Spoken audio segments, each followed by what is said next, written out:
무척 덥고 또 비도 많이 와가지고 또 이번 주가 또 휴가 기간이라 많이들 못 오실 줄 알았는데 또 오실 분들 또 오셨네요. 그래서 항상 그 정도의 규모로 계속 예배를 드릴 수 있어서 감사합니다. 먼저 말씀드릴 것은 지난주 우리가 직원회가 있었는데 직원회 때도 들으셨겠지만 저 재정부장님 계시고 그러신데 저희 언덕교회 그 은행 계좌에 이름을 알 수 없는 헌금이 들어왔었어요. 그리고 이제 헌금 내역에는 이제 김재희 사모님 학비 헌금이라고 해서 3월 27일 날 들어왔었고요. 김재희 사모님 치료비 그래서 6월 11일 날 이렇게 두 번 들어왔는데 상당히 거액의 돈이 들어왔습니다. 누군지 몰랐고 뭐 이게 김재희 사모라는 분이 우리 교회에는 전혀 없으니까 그래서 혹시 언덕교회와 관련되어 있는 또는 또 다른 언덕교회가 있을지 뭐 이제 수소문을 했는데 저희들이 알지를 못하다가 제가 월요일 날 전화를 한 통화 받았는데 제가 가르치고 있던 학생 가운데 하나가 생각해 보니까 그 학생 이름이 김재희더라고요. 근데 또 가만 생각해 보니까 어디 교회 사모님이었다는 얘기들을 들은 것도 같고 그래서 그리고 나중에 보니까 그분이 다니는 교회가 개척했는데 그 송내역이죠. 인천 송내역의 부천에 송내역에 개척을 해서 그 이제 목사님하고 남편 목사님하고 개척을 해서 아이들 낮 시간에는 아이들을 그 뭐죠? 그 글쓰기 지도를 하는 그 거기서 주일날 예배도 드리고 그런데 그 교회 이름 들은 것도 같은데 뭐였더라. 그래서 이제 전화를 해봤더니 그 교회 이름이 언덕교회였습니다. 근데 이제 제가 들은 월요일날 받은 전화는 이제 어떤 소식이었냐면 그 김재희 학생, 그 김재희 사모님이 아침 일찍 이제 돌아가셨다라는 이야기였어요.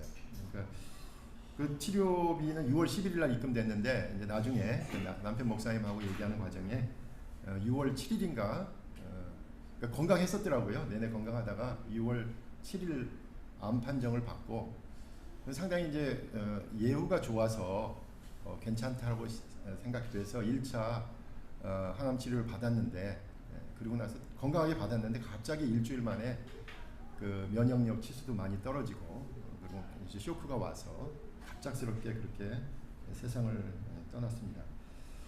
그 소식을 알고 나서 전달을 이제 하려고 부랴부랴 그분이 그분 같고 운영위원장님도 상의하고 또 재정부장님하고도 상의를 했는데 뭐 딱 그분인 것 같아요. 그래서 그분에게 전달을 해드렸습니다. 그 바로 좀 늦게 전달돼서 죄송하다고 말씀을 드렸습니다.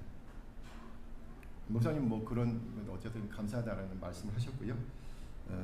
그리고 목사님께는 보이지 않는 곳에서 목사님 가정을 위해서 은밀하게 기도하며 후원하는 분이 계십니다. 이렇게 위로해드리고 왔습니다. 그래서 제가 지금 하는 얘기는 사실 여러분들하고 한 얘기가 아니라 혹시 그 헌금을 보내신 분이 언덕교회 예배 현황을 보면 영수 제가 잘 전달해서 배달사고 나지 않았다라고 그렇게 전달해드렸고 보내신 언덕교회는 이 교회가 아니라 그 교회여서 그 언덕교회 사모님께 전달해드렸습니다.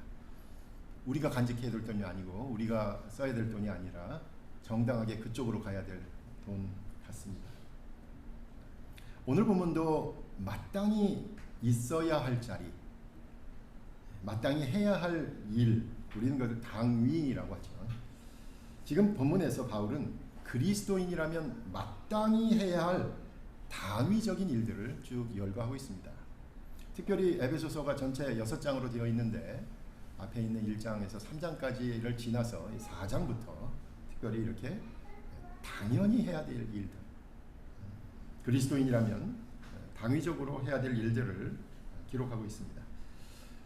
다시 한번 말씀드리지만 에베소 교회에 보낸 편지 가운데 나와 있으니까 바울은 지금 진공 상태에서 이렇게 하라라는 것이라기보다는 구체적인 에베소 교회 신앙 공동체가 이렇게 살기를 원한다라는 그런 내용을 말하고 있는 겁니다. 에베소 교회가 건강하고 지속하기 원한다면 이렇게 행동하라 이 내용이에요. 그리고 기준은 바로 예수 그리스도시다. 그리고 제가 지난주에 두 개의 C를 생각하라고 그랬죠. 하나는 Church, 하나는 Christ. 그러니까 지금 바울 사도가 얘기하는 것은 교회에 주는 말이에요. 그러니까 교회가 건강하려면 이렇게 하라. 이것이 배경입니다. 특별히 바울은 지난 시간에서 본 것처럼 구약에 나오는 십계명을 언급하고 있는 것 같고 나름 생각해 본다면 바울은 십계명에 대한 해석, 주석을 달고 있는 거죠.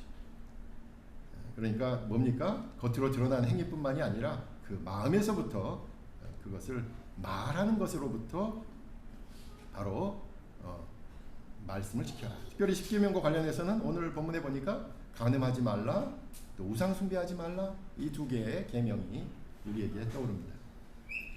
바울은 지금 계속해서 4장 이후로 옛것과 새것, 그렇죠?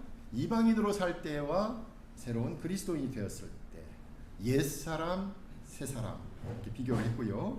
또 그리스도인이라면 마땅히 따라야 될 것을 오늘 또 한 3가지로 정리하고 있습니다. 첫 번째는 감사의 말이에요. 감사하는 말을 하자라는 것이 첫 번째 내용입니다. 사실 오늘 읽을 때 좀 되게 그 부정적인 말들이 계속해서 나오죠. 음행, 더러운 것들, 탐욕 이렇게 3절에서 나오고 4절, 누추함, 사실 음탕한다는 뜻이에요. 어리석은 말, 희롱하는 말, 다들 음탕한 것과 관련되어 있는 단어고요. 음탕한 말을 하지 말라 이거야. 단적으로 말해서 말로 죄를 짓지 말라 이런 겁니다. 말로 인한 죄, 특별히 성적인 내용에 대해서 말로 죄를 짓지 말라라는 것이 오늘 앞에 나와 있는 부정적인 용어들의 그 주제입니다.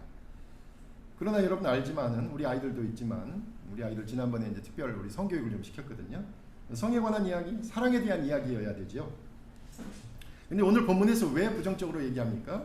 잘못되고 왜곡되어 있는 개인적인 그 불순함, 욕심, 또 과장으로 표현되는 것들이죠. 이 아름다운 성은 서로가 함께 듣고 이해하고 그의 감정을 헤아리는 상호적인 것입니다. 근데 본문에 나와 있는 부정적인 것은 말로 하는 것인데 그 아름다워야 할 성이 타인과 나의 관계가 아니라 자기중심, 그 욕망으로 표현되는 그 말들을 나열하고 있습니다. 5절에서 더 나아가서 이 자기중심적인 어긋난 욕망을 따르는 사람들을 우상숭배자라고까지 말하고 있어요. 골로새서 3장 5절에도 유사한 말씀이 있습니다. 그러므로 땅에 있는 지체를 죽이라. 곧 음란과 부정과 사욕과 악한 정욕과 탐심이니 탐심은 우상숭배니라. 이렇게 나옵니다. 우상숭배라고까지 얘기하는 것은 좀 과한 거 아니냐 이렇게 생각할 수 있지만 이게 결국은 그런 얘기죠. 자기가 갖고 싶은 것, 물건, 사람을 존재하지도 않는 신한테 대상을 만들어 놓고 거기다 투영한 거죠. 그리고 그것을 성취하게 해달라고 하는 것. 자신이 만든 신을 숭배하면서 사실은 자신의 욕망을 투영해서 그것을 숭배하는 것. 그게 돈이 됐건 명예가 됐건 그런 것이 결국 이제 우상 숭배니까요. 있지도 않은 존재를 숭배하는 거니까요. 결국 자기의 욕망을 숭배하는 것이 되죠. 그래서 탐심은 곧 우상 숭배다 이렇게 말하고 있습니다. 본문은 이 자기 중심적이고 우상 숭배에 빠져 있는 대안으로 감사의 말을 하라라고 권면해요. 왜 그랬을까요? 좀 생뚱맞죠.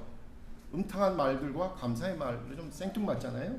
근데 아까도 말한 것처럼 이 음탕한 말들은 아름다운 성을 위한 것이 아니라 자기 중심적이고 우상 숭배적인데 결국은 자기 개인만의 것인데 이 감사는 상호적이기 때문에 그렇습니다. 여러분 감사하려면 은혜를 베푼 사람이 있고요. 은혜를 받은 사람이 있습니다. 그 감사는 자기 중심적인 욕망에 대한 대안이 될 수 있다는 게 바울 사도의 해석입니다. 감사를 하려면 어떻게 해야 됩니까? 너와 내가 있는 관계, 당신과 내가 있는 이 공동체의 관계가 결국 자기 중심적인 우상 숭배를 극복할 수 있다라는 거죠. 그래서 신앙 공동체가 중요하다라는 겁니다. 특별히 본문에서 말하는 감사는 서로 집사님 감사합니다, 권사님 감사합니다, 장로님 감사합니다. 이 감사 너머로 사실은 하나님께 감사하라라는 거예요. 하나님에 대한 감사예요. 근데 이것도 조금 더 생각해보면 바로 이거예요. 하나님께서 나에게 무엇을 이루셔서 드리는 감사가 아니라 하나님 그분에 대한 감사를 말하는 거죠. 내가 하나님으로부터 은혜를 받았기 때문에가 아니라 내가 하나님으로부터 기도응답을 받았기 때문이 아니라 그런 어떤 조건에 드리는 감사가 아니라 하나님 존재에 대한 감사를 의미합니다. 나와 함께 하신 하나님을 의식할 때 그것을 우리는 기도의 시작이라고 얘기하고 그 기도가 바로 하나님에 대한 감사와 찬양으로 채워지기 때문입니다. 바울 사도는 신앙 공동체로 하여금 음탕한 말로 나아가는 자기중심적이고 우상 숭배에서 떠나서 하나님에 대한 감사의 말을 할 것을 강조하죠. 단도직입적으로는 이방인들의 생활 양식, 또 옛사람의 모습, 이거 여기서 떠나라는 거죠. 여러분 구약을 읽으면은 사실 이방인으로부터 떠나라. 요즘 우리가 읽는 느헤미야와 에스더 가니까 점점 어떻게 돼요? 아예 이방인하고 결혼하다가도 갈라서라 이렇게까지 얘기하는데 신약은 그렇게 해석하지 않죠. 이방인의 사람이 아니라 이방인의 생활 방식, 그리스도인으로서 구별돼야 될 그것으로부터 떠나라라고 얘기하고 있습니다. 바로 그런 모습에서 5절에서는 이러한 생활을 정리하지 못하면 오히려 이렇게까지 얘기하죠. 강경하게 그리스도와 하나님의 나라에서 기업을 얻지 못할 것이다. 이 바울이 하나님 나라라는 표현을 그렇게 자주 쓰지 않는데 바로 이 본문에서는 오히려 그 음탕한 마을하고 옛 마을 습관에 계속 젖어 있으면 오히려 천국에 합당하지 않다라고까지 강경하게 경고합니다. 쉽게 말해서 이겁니다. 이런 말들에 얽매여 있으면 하나님 나라에 합당하지 않다. 들어가지 못한다라고까지 얘기하는 거고요.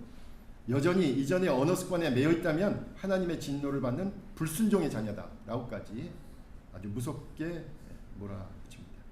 물론 저와 여러분 너무 잘 알죠. 믿음으로 구원받은 것, 우리 행위로 구원받은 건 아닌 거 분명합니다.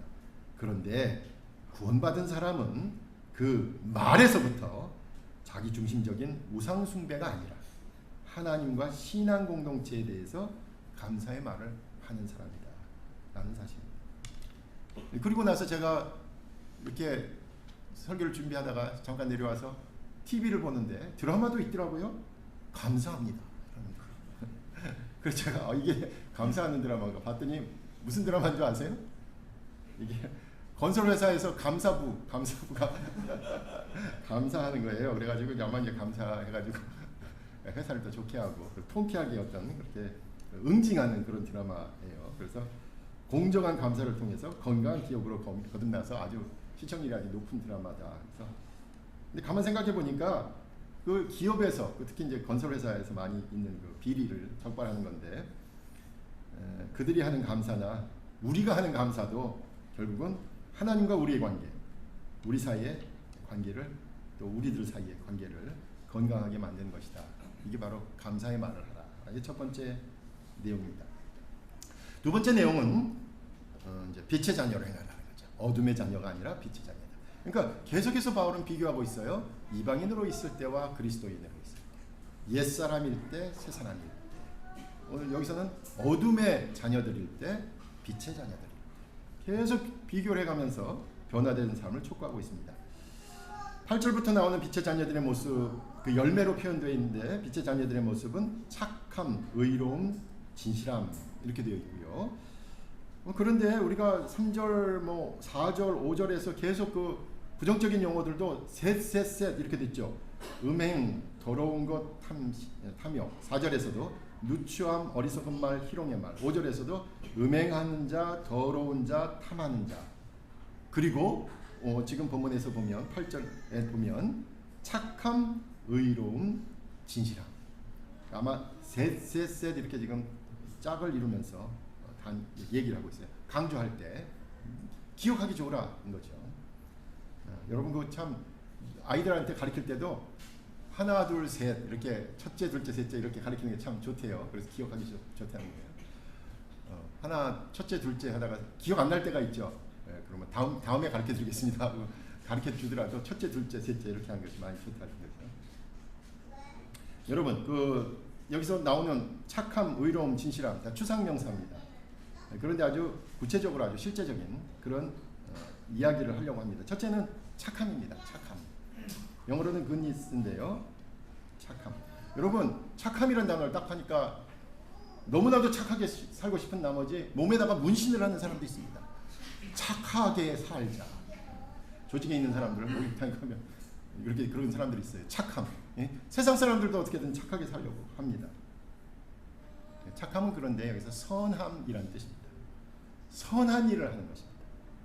3장 28절 우리 지난주에 살펴본 데 나온 말씀이죠. 선한 일을 하라. 특별히 뭐였습니까? 자신의 일을 하지 않으면서 도둑질하지 말고 구제할 수 있을 정도로 자기 손으로 수고해서 선한 일을 하라라는 것이었죠. 여러분의 직장, 여러분 전문적으로 하는 일들, 그걸 선하게 하는 겁니다. 가정에서 주부로서 일을, 선한 일을 도모하는 거죠. 자녀들하고 식사하면서 같이 이야기하면서 선하게 세상을 사는 그 방법들을 이야기하는 겁니다. 이것이 바로 착함이라고 얘기할 수 있습니다.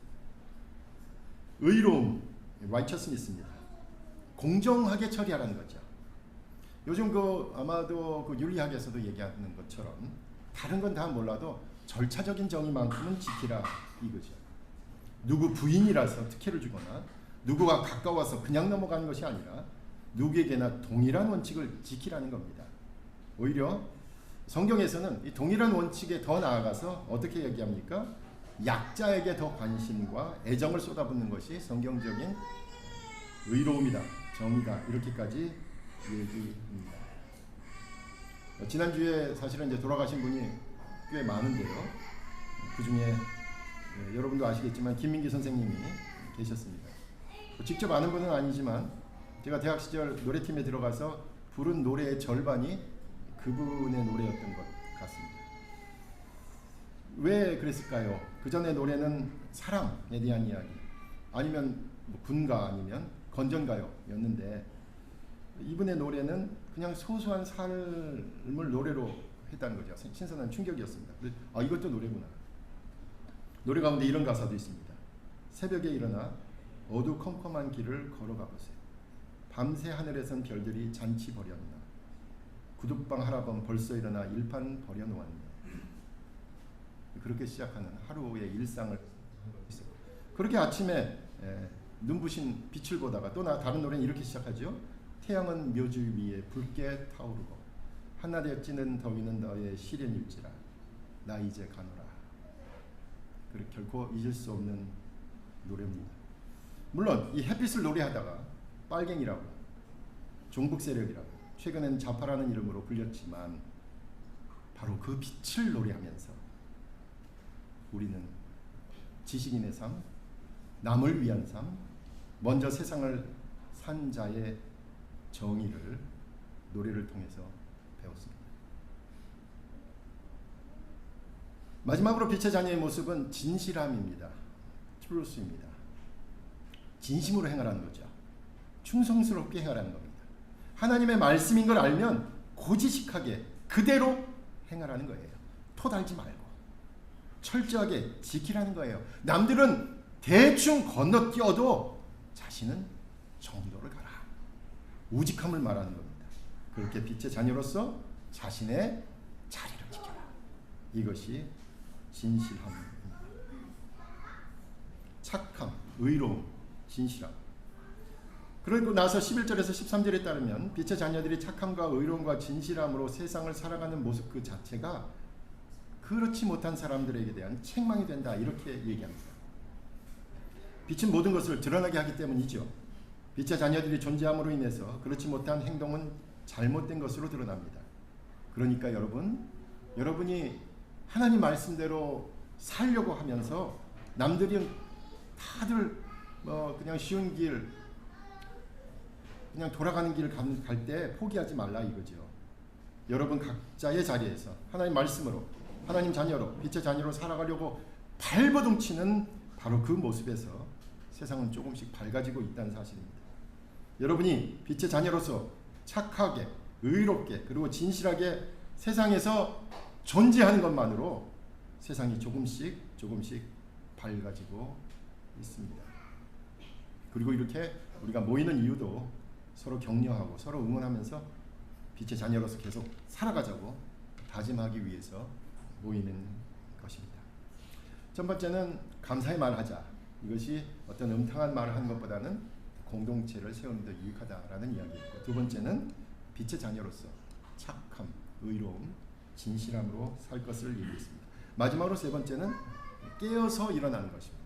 깨어서 14절에 나오는 것처럼 잠자는 자여 깨어나라 라는 것과 일어나라, 깨어나라 일어나라, 우리 두 단어인데요. 사실 이 유사한 말을 반복한 거예요. 잠자는 것, 결국 죽은 상태죠. 그러니까 깨어서 일어나는 것은 엄밀하게 말하면 죽음으로부터 부활을 상징하는 것입니다. 과거에 죽었으나 주님과 함께 부활한 것을 그렇게 이야기하는 것이죠. 그것이 바로 사실은 저와 여러분이 받은 세례였습니다. 여러분 세례는 어떻게 받아요? 그죠? 원래 물속에 쑥 들어가잖아요. 그죠? 물속에 들어가면 어떻게 돼요? 죄에 대해서 죽고 그리고 물에서 나오죠. 그리스도와 함께 부활하는 것을 모티브로 하는 것이 바로 세례였습니다. 다시 말해서 처음 주님을 영접해서 하나님의 자녀가 되었던 것을 말하는 거죠. 그렇다면 비교하는 것이 분명해집니다. 잠자는 상태와 깨어나서 일어난 상태. 계속해서 그 두 개의 상태를 비교하고 있습니다. 주님을 믿기 전의 상태와 주님을 믿고 난 후의 상태. 오늘 본문에 적용하면 스스럼 없이 죄를 말로 짓는 그 상태에서 감사의 말을 하는 상태로, 또 하나님의 말씀을 불순종하는 상태에서 순종하는 상태로, 어둠의 자녀에서 빛의 자녀로 좀 계속해서 두 가지의 상태를 비교하고 있습니다. 근데 저는 좀 다르게 읽었어요. 한국어로 보니까 동사가 두 개잖아요. 깨어나는 것, 일어나는 것.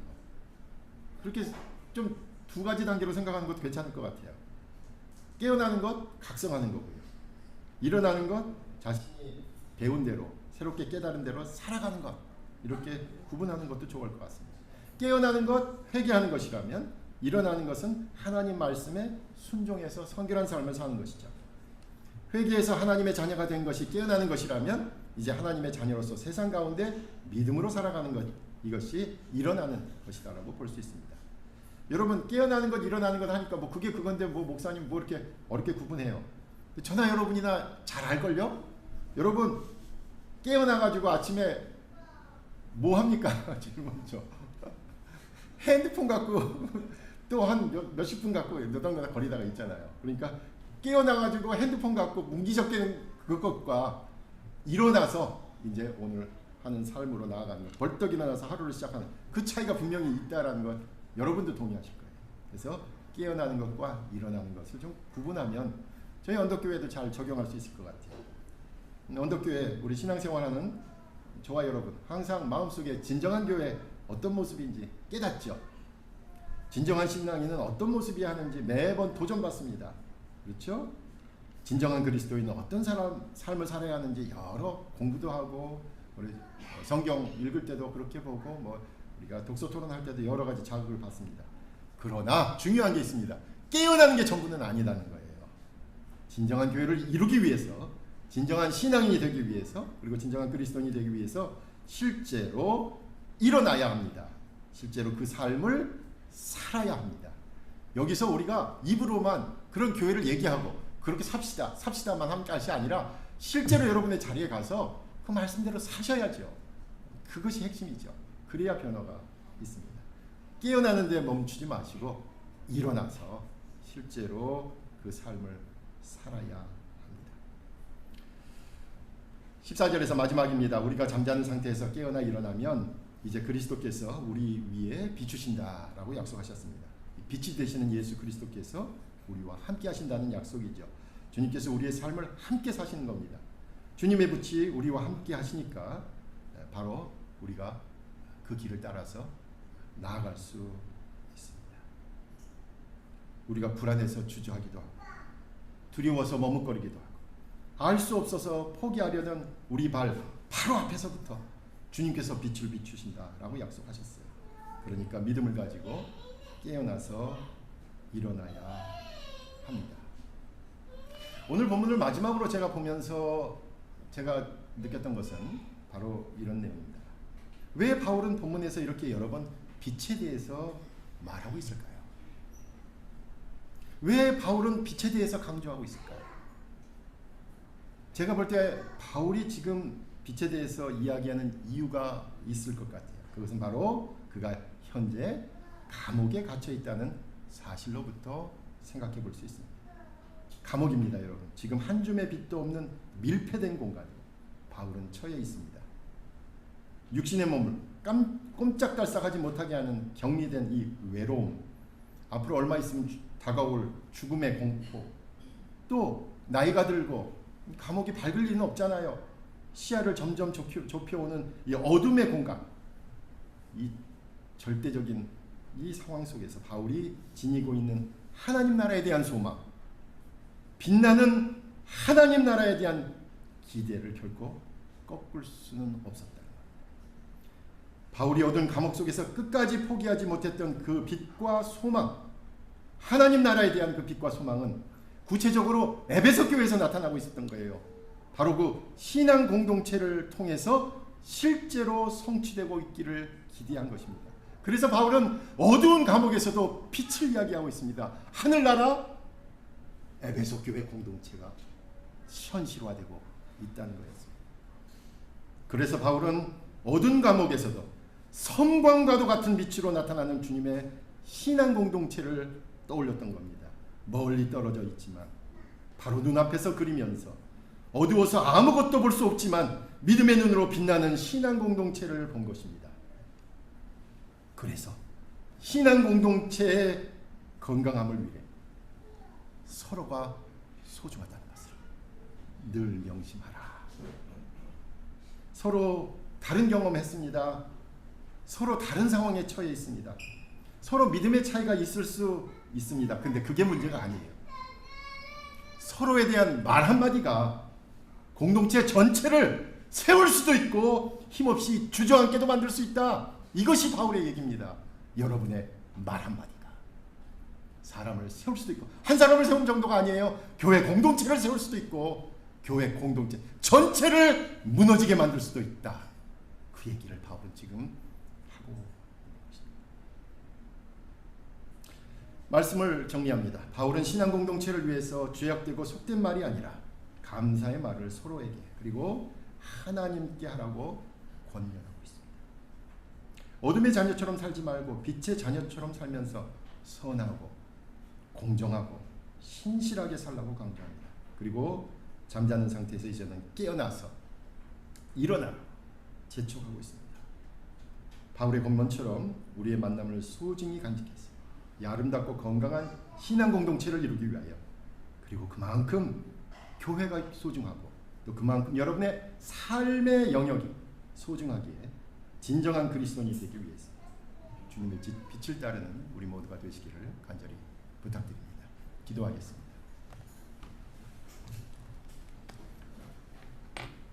아버지 하나님 감사합니다. 더운 날씨지만 주님의 말씀을 통하여서 다시 한번 우리의 삶을 돌아볼 수 있도록 인도하시고, 무엇보다도 예수 그리스도를 통해 구원받은 그 감격을 통해 우리의 삶을 살아갈 수 있도록 늘 힘과 위로와 능력을 덧입혀 주시옵소서. 오늘도 우리 함께 하심을 감사드립니다. 예수님의 이름으로 기도합니다. 반갑습니다. 비도 오고 또 날씨도 굉장히 더운데 예배에 참여해 주셔서 감사드리고요. 앞뒤 또 옆에 또 우리 교우들과 인사 나누시면 좋을 것 같습니다.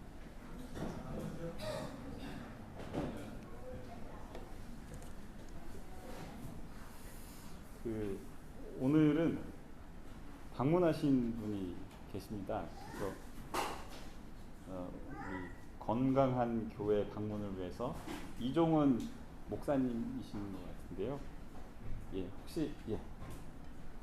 혹시 뭐 한 말씀 해주시면 박수로. 그리고 지난번에 강기숙, 오종문 선교사님 두 분 오셔서 인사도 나누고 또 교제도 했는데요. 그 환영도 해주시고 또 항상 도와주셔서 너무 감사하다는 말씀 전해주셨고, 또 인도에서 그 차를 조금 준비를 해주셨는데 우리 그 식사하시고 교제할 때 향긋한 차도 같이 나누면 좋을 것 같다는 생각이 들었습니다. 그리고 그동안에 박창훈 목사님 여동생 되시는 박하나 집사님 가정이 지금 방문하시는데 8월 초에 다시 미국으로 돌아가시는 걸로 되어 있습니다. 혹시 저기 계시는데요. 하여간 뭐 다빈이 친구도 그동안 반가웠는데 다빈군 아버님도 오셨다고 하는데요.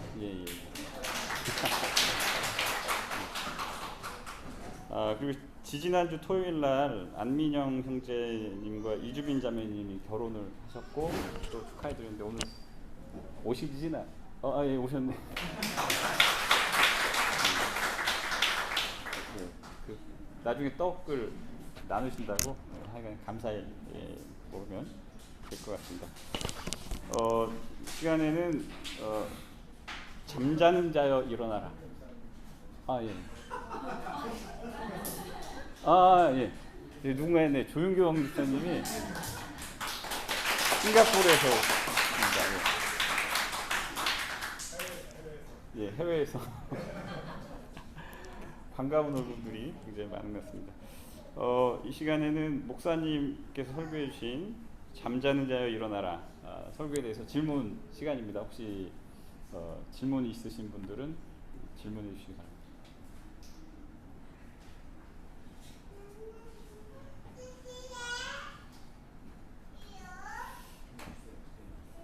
없는 것 같아요. 오늘 아침에 제가 아침마다 제 딸을 깨웁니다. 이게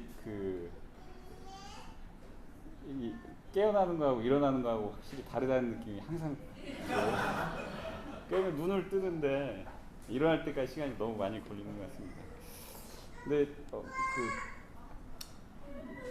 그냥 짧은 뭐 생각이나 질문 같은데 사실은 깨어나는 거하고 일어나는 거하고 이 차이가 굉장히 큰 것 같은데요. 우리가 실제 그리스도인의 삶 속에서 깨어나는 거하고 일어나는 거하고 혹시 뭐 어떤 차이가 있는지 를 조금 간단하게 얘기를 해주시면 좋을 것 같습니다.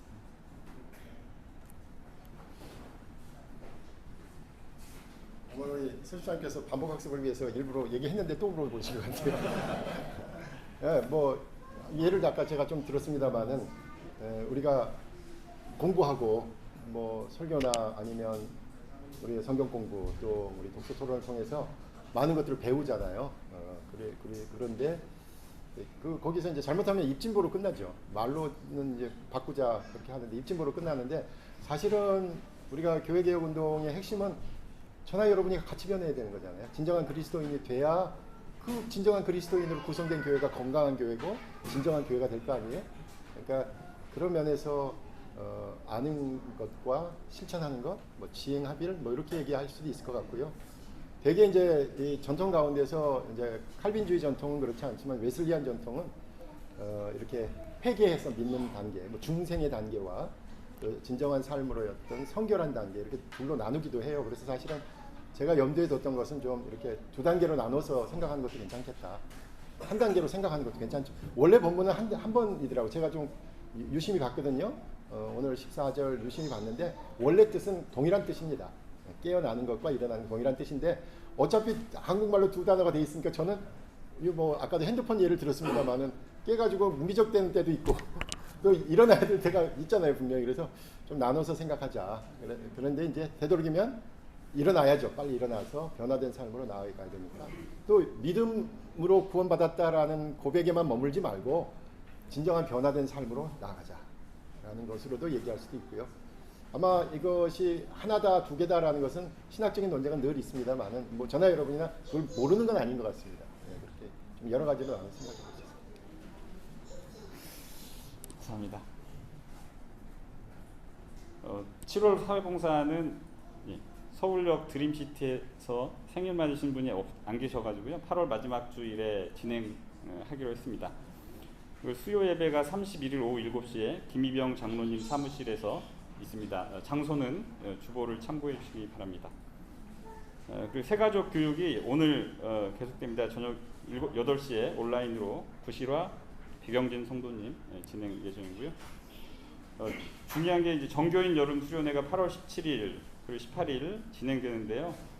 주제는 건강한 교회 행복한 성도고 장소는 도고 교원 연수원입니다. 지금 접수를 신청을 받고 있기 때문에 신청을 해주시면 좋겠습니다. 그리고 2024년 건강한 작은교회 연합포럼이 탈교회 시대 교회의 역할이라는 주제로 2024년 9월 8일 오후 3시에 부천 예인교회 나들목에서 있습니다. 네, 언덕 공동체 나눔 기금 있는데요. 필요하신 분들은 주보 참조하셔서 그 신청을 해주시면 좋겠고요. 마지막은 주간기도 있습니다. 한금수 권사님, 홍현순 권사님, 박규철 성도님, 오세환 성도님, 최규섭 장로님 건강 회복을 위하여 한 주간